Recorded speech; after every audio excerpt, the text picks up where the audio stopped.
एक खूबसूरत सा रिश्ता कुछ यूं ख़त्म होता गया कि वो अपनी ज़िंदगी में हमारी वैल्यू बताते गए और हम उनसे धीरे धीरे अपनी नज़रें बचाते गए।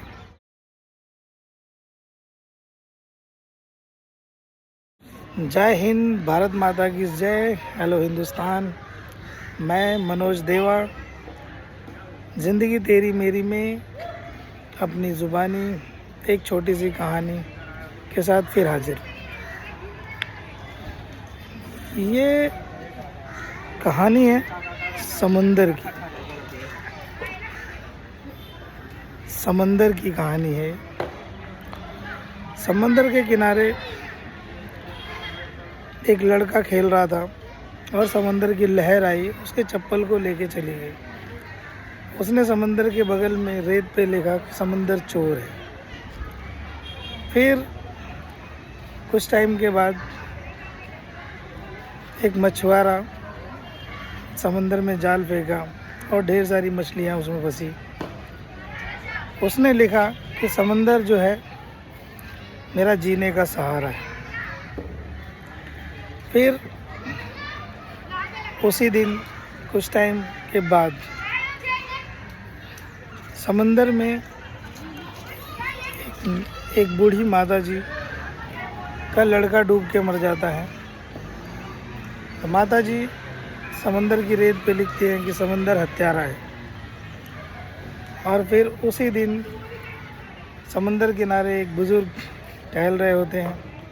समंदर की लहर आती है और उसमें से उनको एक सीप मिलता है जिसमें मोती रहता है। और इस चीज़ को देख के वो बूढ़े बुजुर्ग लिखते हैं कि समंदर बहुत बड़ा दानी है।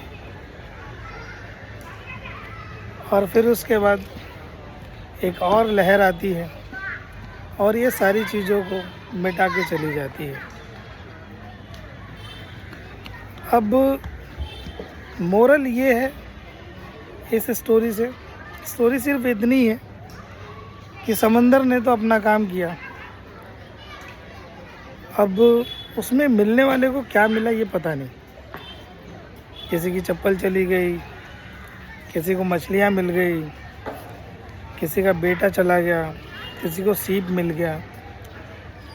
अब जिसको जो चीज़ मिला उसने अपने हिसाब से समंदर का नाम रखा।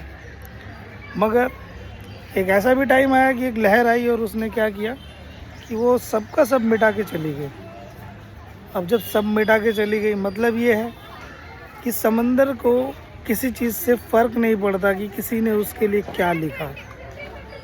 मोरल ऑफ द स्टोरी यही है कि अपने हिसाब से इंसान को चलना चाहिए, अपने हिसाब से और अपने एम की तरफ बढ़ना चाहिए, ना कि दूसरों की बातों से विचलित हो अपने एम से भटक जाए।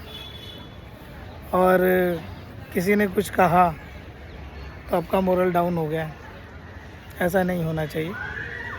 बस इस स्टोरी का सारांश यही है कि अपनी मौज में चलना और अपनी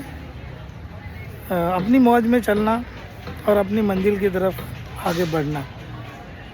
बस इसी के साथ मैं इस स्टोरी को पूर्ण विराम देता हूँ। और फिर एक गुजारिश कि ज़िंदगी तेरी मेरी इस चैनल को लाइक कीजिए, सब्सक्राइब कीजिए, शेयर कीजिए कहानियों को। और भरपूर प्यार चाहिए, सपोर्ट चाहिए आप लोगों की। इंस्टाग्राम पे पेज है, उसको फॉलो कीजिए। Thank you very much. जय हिंद दोस्तों, दुश्मनों सबको प्रणाम। फिर मिलते हैं।